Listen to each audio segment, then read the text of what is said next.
forge was a cathedral of fire. Its great stone mouth swallowed the cold breath of morning and exhaled smoke that curled skyward like the prayers of a silent congregation.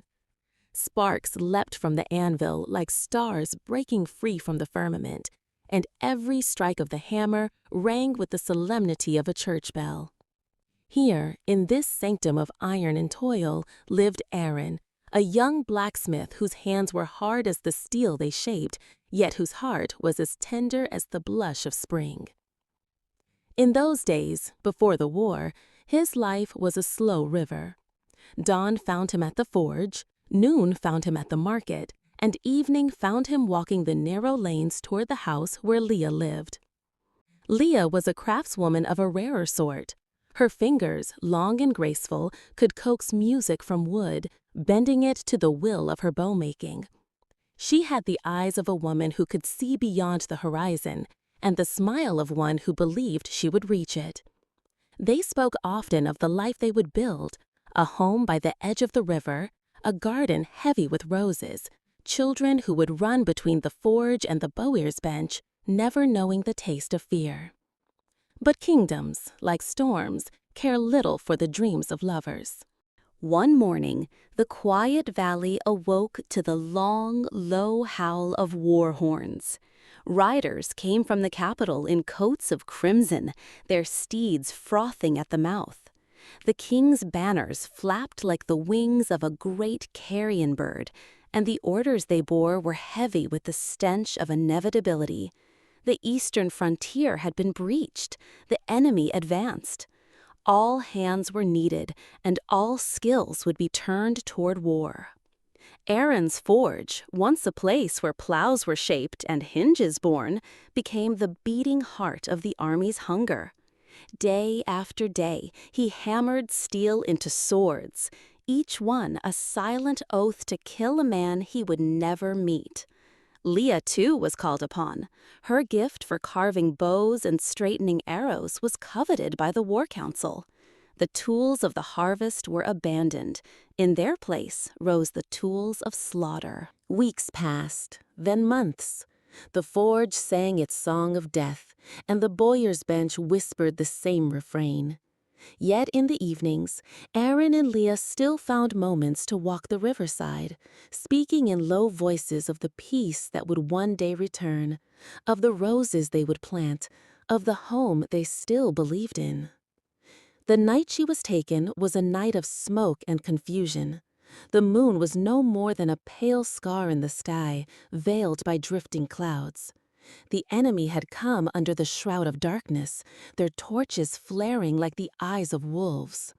Aaron awoke to shouts, the clang of steel, the hiss of arrows in the air.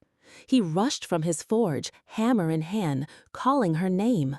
But the crowd was a river of panic, and she was a leaf swept away by its current.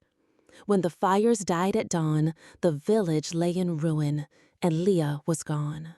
Grief is a forge that shapes the soul as surely as iron shapes steel. For Aaron, every breath became a hammer blow. He searched for her among the survivors, among the prisoners, in the whispered tales of travelers.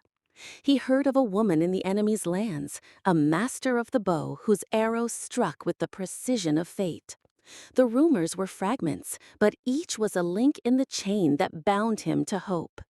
Years passed. He crossed borders under false names, braved mountains where the snow fell in silence so deep it could smother a scream. He slept in barns, in ditches, in the shadow of broken fortresses. His body grew lean, his face weathered, his eyes older than his years, and still he sought her. It was in the year of the red harvest that their paths crossed again. The two armies met on the plain of Moorhaven, where the grass had grown tall over the bones of forgotten wars. The sky hung low and heavy, swollen with the promise of rain, and the wind carried the scent of distant fires. Aaron, clad in the armor of a soldier he no longer recognized, stood among his comrades as the enemy formed their lines across the field. Then he saw her, Leah. She rode at the head of an enemy division, her hair bound in a soldier's knot, her armor black as midnight. A quiver hung at her side, and the bow in her hands gleamed like a polished serpent. Her face was the same, and yet not the same.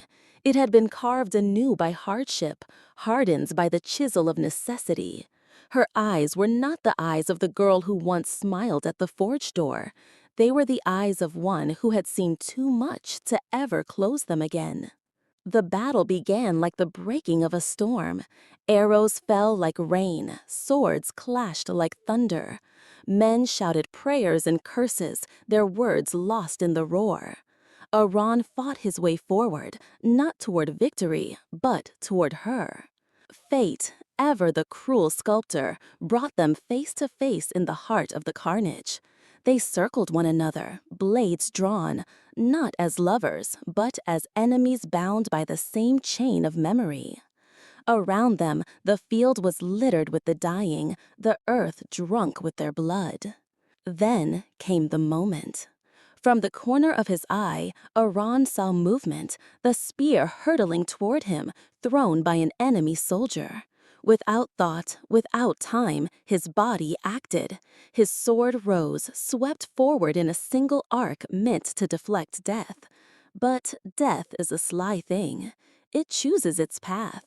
The blade met flesh, her flesh. Leah gasped, her bow slipping from her fingers. He caught her before she fell, his arms trembling as if holding the weight of the world. Her breath was shallow, her lips pale. "If only," she whispered, her voice a ghost in the wind, "if only we had forged only for life and never for death." Her eyes closed, her body grew still, and the last warmth left her with the sigh of a candle's flame. The battle raged on, but Aaron knelt there, deaf to its fury.